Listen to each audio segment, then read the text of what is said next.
Kaunti lang ang oras, sakatapon lang sa sahig ng isang nilalang nakahugis ahas oil na tila isang alien. At ang lalaking nasa likod nito ay hingal na hingal. Huwag kayong bababa, patay na ba yon? Oo, hindi. Sige. Napansin ng mga babae na napakabaho ng nilalang. Para malaman kung ano ito, inilapag ito ni nanay sa mesa at masusing sinuri ang katawan nito. Naamoy niya ang amoy ng langis ng crudo gamit ang kanyang mga mata. Kinumpirma naman ito ni tatay. Natagpuan daw niya ang nilalang malapit sa tangke ng crudo. Kasabay nito, nagbigay babala ang barko, kalahati na lang ang natitirang fuel, at mabilis pa itong nauubos. Dahil kritikal na ang sitwasyon, nagdesisyon si nanay na hiwain ito. Ginamit niya ang isang maliit na kutsilyong may habang 100 metro para buksan ang katawan ng alien. Inamoy niya ang dugo nito. Ang kanyang conclusion, hindi tumatagas ang fuel, kinakain ito ng mga alien. Ayon sa kanya, ang fuel ay kahalintulad ng kinakain ng mga alien sa kanilang planeta. Ngayon, desperado na ang sitwasyon. Tanging pagpunta sa basement at pag-shutdown ang pinagmumulan ng natitirang opsyon. Sa kasalukuyang bilis, mauubos ng mga alien ang laman ng tangke sa loob lamang ng 15 taon. Habang patuloy ang pag-ubos ng fuel, nagmadaling pumunta si tatay sa storage room para kumuha ng mga tools. Pero naroon pa rin ang matigas na robot sa harap ng pintuan ni Will. Kahit anong paliwanag ni tatay, ayaw pa ring tumabi ng robot. Kailangan kong pumasok. Panganib.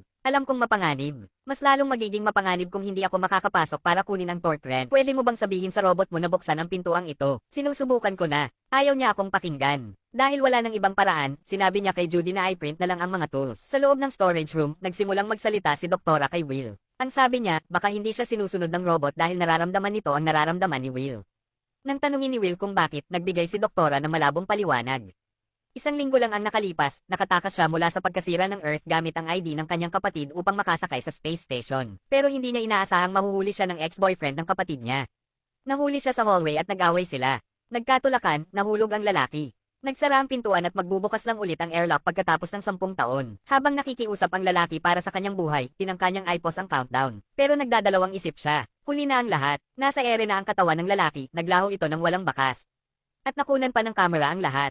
Hinuli siya ng security, at nalaman ng kapitan na peking ID ang gamit niya. Bago siya maparusahan, inatake ng mga misteryosong nilalang ang station. Sabi niya, marahil nararamdaman ng robot ang instinct ni Will na protektahan siya. Ang sariling kaligtasan ay hindi kahihiyan.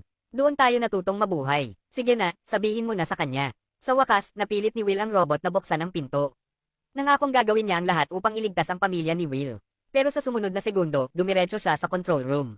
At ang tanaw niya sa labas ay nakakagulat, bumagsak na ang barko sa pinakailalim ng isang napakalaking glacier canyon. Sumakay siya sa ejector seat, pero nang magsimula ang countdown, napatigil siya, nag-alinlangan ang kanyang kamay. Samantala, si tatay ay patuloy na nakikipaglaban sa alien na kahugis il. Pumulupot ang mga galamin nito sa kanya, kaya binunot niya ang 100 metrong haba ng kutsilyo. Pero natumba rin siya.